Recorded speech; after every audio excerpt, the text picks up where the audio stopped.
Hey guys, welcome to study IQ. Nepal के prime minister ने एक काफ़ी इनसेंसिटिव स्टेटमेंट दी है रिगार्डिंग इंडियंस। इन्होंने ये कहा है कि भारतीय लोग नेपाल में कोरोना वायरस फैला रहे हैं और बहुत ही मैं कहूँगा अजीब तरीके से इन्होंने ये अपनी बात सामने रखी है। यहाँ पे आप देख पाएंगे आर्टिकल है। बाय द वे, जो भी इन्फॉर्मेशन इस वीडियो में या फिर किसी भी वीडियो में मैं आपको देता हूँ, I always show the articles ताकि आप खुद भी इसको गूगल में सर्च करके इन्फॉर्मेशन को वेरीफाई कर पाएँ। यहाँ पे आप देखेंगे CNBC का आर्टिकल है, इंडियन वायरस ज़्यादा लीथल का मतलब होता है खतरनाक लग रहा है चाइनीज़ या फिर इटालियन वायरस से। सेम बात यहाँ पर कोट करी गई है द स्टेट्समैन द्वारा। NDTV ने भी इसको कवर किया है। यहाँ पे आप देखेंगे Indian virus looks more lethal than Chinese Italian virus. और यहाँ पे आप देख पाएंगे द इकोनॉमिक टाइम्स ने भी इसको कवर किया है। और ये जो स्टेटमेंट है काफ़ी इनसेंसिटिव है। पहली बात तो हम ये कोशिश कर रहे हैं कि दुनिया भर में जो चाइनीज सिटीजन्स हैं उनके खिलाफ डिस्क्रिमिनेशन ना हो, कोई ये ना कहे कि चाइनीज़ वायरस है। अब यहाँ पर नेपाल के प्राइम मिनिस्टर ये कह रहे हैं कि इंडियंस ये वायरस फैला रहे हैं उनके देश में। ये कमेंट अपने आप में काफ़ी डिस्क्रिमिनेशन वाली है। और आगे इन्होंने ये भी कहा है कि जो ऑपोजिशन पार्टीज है नेपाल की, वो इंडियंस को ला रही है इन नेपाल, जिससे ये वायरस नेपाल में फैल रहा है। यहाँ पे आप देखेंगे इलीगल चैनल से इंडियंस आ रहे हैं नेपाल में, जिसकी वजह से ये वायरस फैल रहा है। एक बार मैं फिर कहूँगा, ये जो सारी स्टेटमेंट्स हैं या वेरीफाई भी कर सकते हैं ऑनलाइन। स्पीच मैं यहाँ पे इसलिए नहीं दिखा रहा क्योंकि स्पीच नेपाली भाषा में है, लैंग्वेज बैरियर रहेगा, मगर जो इसकी प्रॉपर ट्रांसलेशन है ये आपके सामने है। नाउ नेपाल में आप यहाँ पे सोचेंगे क्या कोविड-19 बहुत ज़्यादा फैल चुका है? नहीं, देखिए टोटल केसेस कोरोना वायरस के नेपाल में सिर्फ 427 है, 500 से भी कम केसेस और सिर्फ 2 मौतें हैं पूरे नेपाल में। ऑफ कोर्स एक कंसर्न ये है कि नेपाल में जो केसेस हैं ये पिछले कुछ दिनों में काफ़ी तेज़ी से बढ़े हैं और अब लग रहा है कि शायद नेपाल में भी इवेंचुअली 1000 या फिर 2000 केसेस हो जाएंगे ऑफ दिस वायरस। और यहाँ पर एक और चीज़ हमको नोटिस करनी होगी कि ये स्टेटमेंट आई है एक ऐसे टाइम में जब नेपाल ने खुद का एक मैप रिलीज़ किया है जहाँ पर ये पूरी कालापानी टेरिटरी को क्लेम कर रहे हैं। यहाँ पर मैं आपको दिखाना चाहता हूँ, ये आप मैप देख रहे हैं, ये तिब्बत है यहाँ पर, ये इंडिया है, ये है उत्तराखंड यहाँ पर, और ये है नेपाल। इस एरिया पर फोकस करिए, ये जो है, ठीक है, ये गूगल मैप्स में आपको दिखेगा। और इंडिया का जो ऑफिशियल मैप है वहाँ पर भी हम नेपाल को ऐसे दिखाते हैं। नेपाल ने जो नया मैप रिलीज़ किया है उसमें वो कह रहे हैं यहाँ पर एक्स्ट्रा एरिया हमारा है, मतलब कि ये आप देखेंगे ये नेपाल की सरकार ने इनका ऑफिशियल मैप रिलीज़ किया है। यहाँ पे आप देखेंगे बहुत सारा एरिया नेपाल यहाँ पर क्लेम कर रहा है। इंडिया ने इसके रिस्पॉन्स में ये कहा है, ये भारत सरकार का जो रिप्लाई है ये मैं आपको बता रहा हूँ, कई बार मेरी स्टेटमेंट नहीं है, I am just telling you what the Indian government said.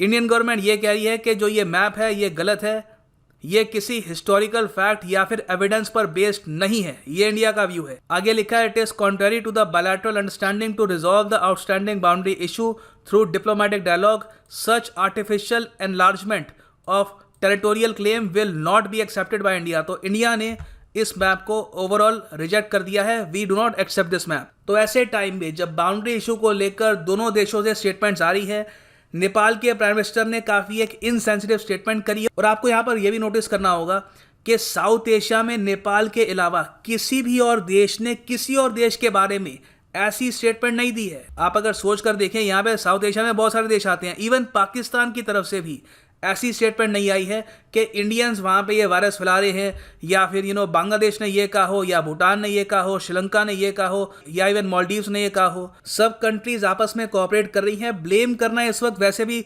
Sense बनती नहीं है इसकी। और एक और बात यहाँ पर मैं मेंशन करना चाहूँगा कि इंडिया ने तो नेपाल की हेल्प करी है। आपको बस गूगल करना है, आपको बहुत से आर्टिकल्स मिलेंगे द हिंदू के और इवन काठमांडू टाइम्स के।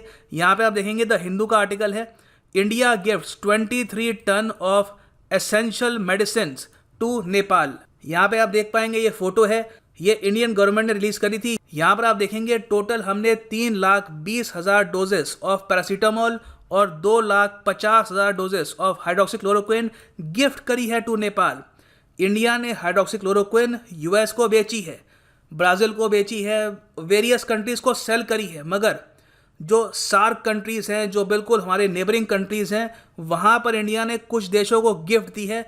तो गिफ्ट करने के बाद भी नेपाल के प्राइम मिनिस्टर ये स्टेटमेंट देते हैं, तो इट इज़ क्वाइट अनफॉर्चुनेट। अब क्वेश्चन यहाँ पर यह आता है कि नेपाल के PM ऐसी स्टेटमेंट क्यों कहेंगे? वेल देखो, मैं जियोपॉलिटिकल इवेंट्स को बिल्कुल उनके ओरिजिन से फॉलो करता हूँ। जो लोग मेरी वीडियोज़ रेगुलरली देखते हैं उनको पता होगा मैंने इस टॉपिक को काफ़ी टाइम पहले कवर किया था, मई महीने की शुरुआत में, जब इस इशू पर कोई आर्टिकल आया भी नहीं था। उस वक्त मैंने आपको ये बताया था कि चाइना की इन्वॉल्वमेंट नेपाल की सरकार में बहुत ज़्यादा हो गई है। रिसेंटली क्या हुआ था कि नेपाल में जो आज के समय पावर में है पार्टी नेपाल कम्युनिस्ट पार्टी, इसमें बंटवारा हो गया था। ठीक है, दो खेमे हो गए थे और लग रहा था कि केपी ओली जो इस वक्त प्राइम मिनिस्टर है देश के, इनकी जो कुर्सी है ये चली जाएगी और एक नया प्राइम मिनिस्टर ये बनाएंगे। उसी वक्त एक बहुत ही ज़रा अजीब इवेंट ये हुआ कि जो चाइना की ऑनवॉय हैं टू नेपाल, जो चाइना की राजदूत हैं, ये यहाँ पर इन्वॉल्व हो गई और इन्होंने नेपाल की जो कम्युनिस्ट पार्टी है उनके लीडर से 1-to-1 मीटिंग करी और उनको समझाया और किसी तरीके से केपी ओली की जो पोस्ट है ये बची रही। ये अगेन मैं नहीं कह रहा, यहाँ पे आप देखेंगे द काठमांडू पोस्ट का आर्टिकल है। In a series of meetings Chinese envoy calls for unity among ruling party members. ये इन्होंने अजीब बात ये है, गवर्नमेंट ऑफिशियल से बात नहीं करी, पार्टी के लोगों से बात करी है। तो चाइना की जो इन्वॉल्वमेंट है नेपाल की इंटरनल पॉलिटिक्स में इतनी ज़्यादा है कि it is pretty much open, काफ़ी हद तक ब्लेटेंट है। और परहैप्स सिंस रिसेंटली इंडिया ने वर्ल्ड हेल्थ असेंबली में ऑस्ट्रेलिया और बाकी जो यूरोपियन यूनियन की कंट्रीज थी उनका साथ दिया है, तो चाइना यहाँ पर स्ट्रिंग्स पुल कर रहा है। और आज के समय आप समझ सकते हैं कि अगर केपी ओली की कुर्सी को बचाने में जो चाइनीज ऑनवॉय है इनका क्रिटिकल रोल रहा होगा, तो आज के समय चाइना जो भी स्टेटमेंट चाहेगा केपी ओली वही देंगे। तो यही हो रहा है। इस सिचुएशन को आप कंपेयर कर सकते हैं जब मालदीव्स में अब्दुल्ला यमीन पावर में थे। आपको याद होगा आज से कुछ साल पहले मालदीव से इंडिया के अगेंस्ट काफ़ी स्टेटमेंट्स आती थी। अब्दुल्ला यमीन काफ़ी anti India pro China leader थे। बाद में जब वहाँ पर सत्ता चेंज हुई, प्रॉपर डेमोक्रेसी आई, उसके बाद आपने देखा होगा कि मालदीव्स काफ़ी हद तक न्यूट्रल है। नेपाल में भी कुछ हद तक ऐसा है, मगर प्रॉब्लम यह है कि मुझे लगता नहीं है कि आने वाले 3-4 साल तक केपी ओली कहीं पर जाने वाले हैं। और anti India statements, anti India actions इनकी तरफ से होते रहेंगे।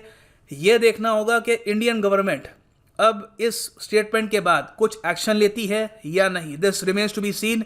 ये काफ़ी बड़ी स्टेटमेंट है by the Nepali prime minister. This is now the end of the video. Thanks for listening and as always God bless you all.